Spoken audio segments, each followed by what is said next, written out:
Hello everybody, I'm your teacher Felipe and welcome to English Grammar Tips. And today I want to talk to you about present perfect.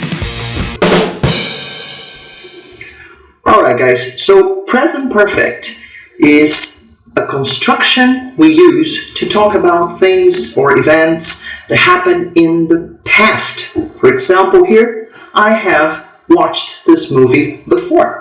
Okay, so it's something that happened in the past, then I can construct using present perfect. And to do so, you need basically two things. You need the auxiliary have or has, depending on the case, and the past participle of a verb. Now, what is a past participle? Right here on this table, I put some examples of past participles. For example, the verb to watch. The simple past is watched.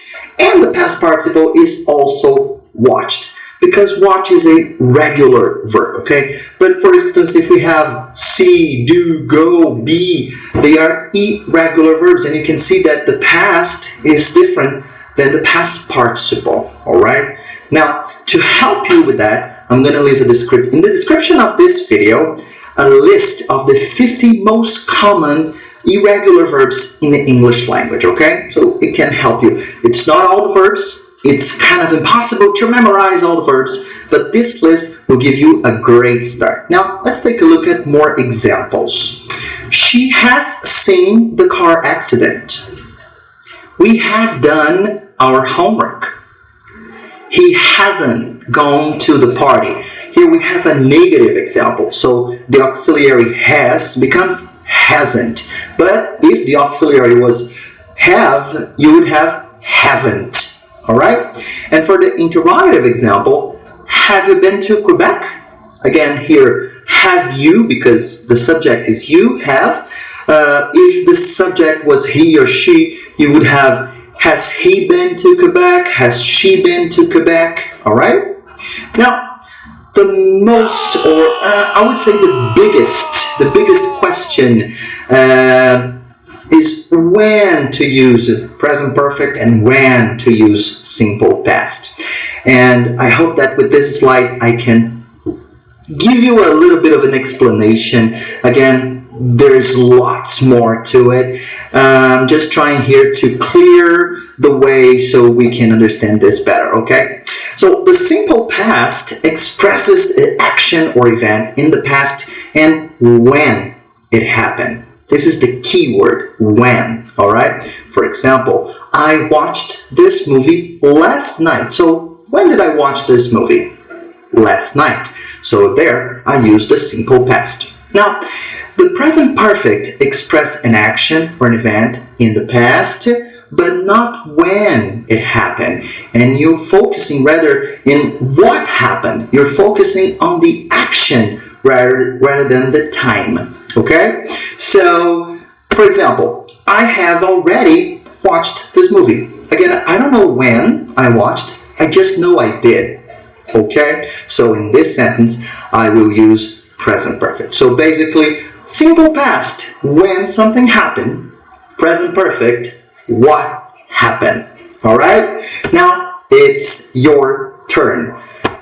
I put here 5 sentences and you have to choose between simple past and present perfect, okay? So pause this video and we'll be correcting together in the next slide.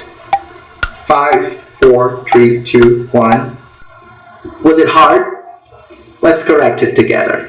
So the first sentence is, the kids went to school yesterday. Again, you have a when, yesterday. So the kids went to school yesterday.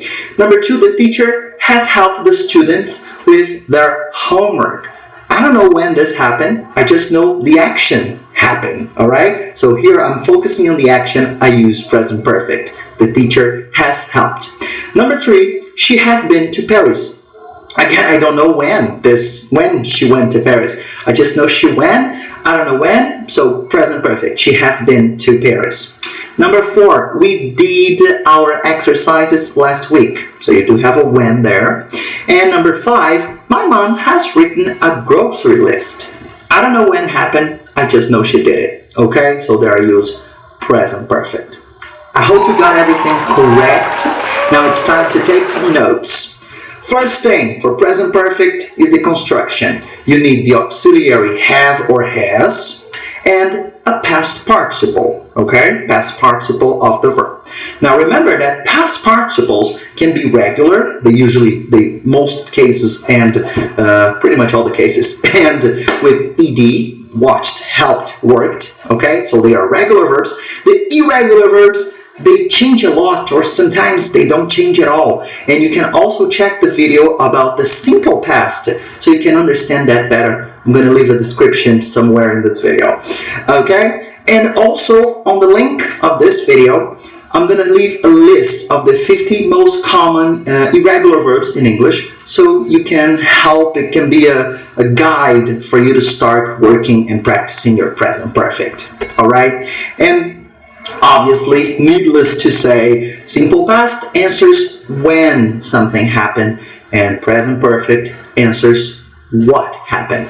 And again, it's interesting because in Portuguese or Spanish or French and Latin languages, they would translate the same. Okay, so this is the tricky word. This is the tricky part. All right, so guys, that's it for this video. Thank you so much for watching. I hope I could help you, and I'll see you in our next video. Make a great day. Bye.